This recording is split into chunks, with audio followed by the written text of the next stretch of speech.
আসসালামু আলাইকুম। ওয়ালাইকুম সালাম। কি অবস্থা আঙ্কেল, কেমন আছেন? আছি আল্লাহর রহমতে ভালোই আছি।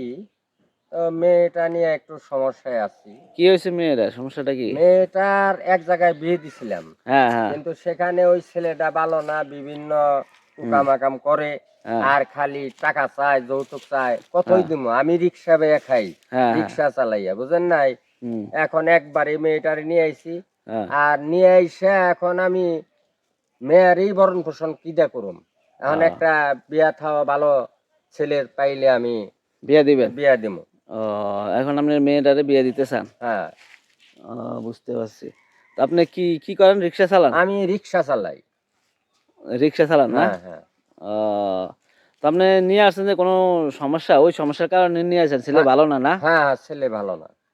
ও, তো আপনি এখন যে বিয়া দিবেন তো ওই ছেলেরে কোনো টাকা পয়সা বা কোনো কিছু দিতে পারবেন? না, না, আমার জীবনে আমি চালাবার পারতাছি না রিক্সা চালাইয়া।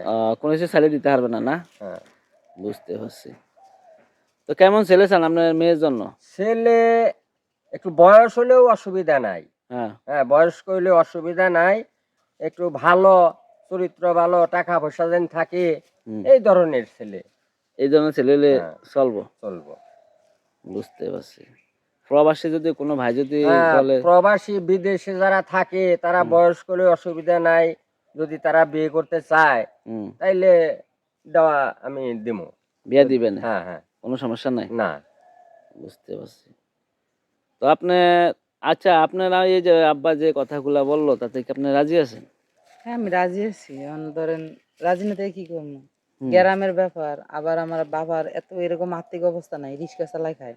হ্যাঁ, এখন ধরেন গ্রামে বাড়িতে যদি থাকি ২-৩ মাস মানুষে কইব যে জামার বাড়িতে আয় বসে। হুম, নানান রকমের কথাবার্তা কইব। হুম, আমার বাবা কইতাছে কয় দেখি যদি মা যদি ভালো পাই তাহলে তোমার বিয়ে দিয়ে এলাম। মানে কি মানুষে নানা রকমের কথা কইব। আর এরকম একটা মানুষ দিয়ে আমার কিন্তু মা নাই। হ্যাঁ, বাবা। হ্যাঁ, এখন বাবা ধরেন সারাদিন রিক্সা চালায়। হ্যাঁ, এখন খাইলা বাড়ির ভিতরে বুঝেনই তো এটা কি কোন যায় কার ভিতরে কি শয়তানি আছে? না, এখন এই কারণে পরে কইতাছে কয় মা তোর হলে তো আমার অনেক টেনশন, আমি রোডে ঘাটে থাই আমার অনেক টেনশন লাগে। হ্যাঁ, যে খাইলা বাড়ি থুয়ে দেখে কেডা জানে কোন সময় আয়া পড়ে হ্যাঁ, কইতে পারবো না। এখন কথা দেখি অনলাইনের মধ্যে তো অনেক লোকই তো বিচারে, মেয়ে বিচারে। হুম। তো দেখি যোগাযোগ করে দেই। এই পরে আপনার নাম্বার নিয়ে পরে এই যে যোগাযোগ করা। তো আপনি কেমন ছেলে চান? আমি কেমন দেন বুঝতেই তো পারতাছেন যে আমাদের ব্যাকগ্রাউন্ডটা কিরকম। হুম, বেশি একটা ভালো না। আমরা অনেক অসহায়। ঠিক আছে? আমার বাবা হুম, রিক্সা চালায় খায়। হুম, যদি কেউ বিয়ে করতে চায় আমরা কিন্তু অনেক গরিব।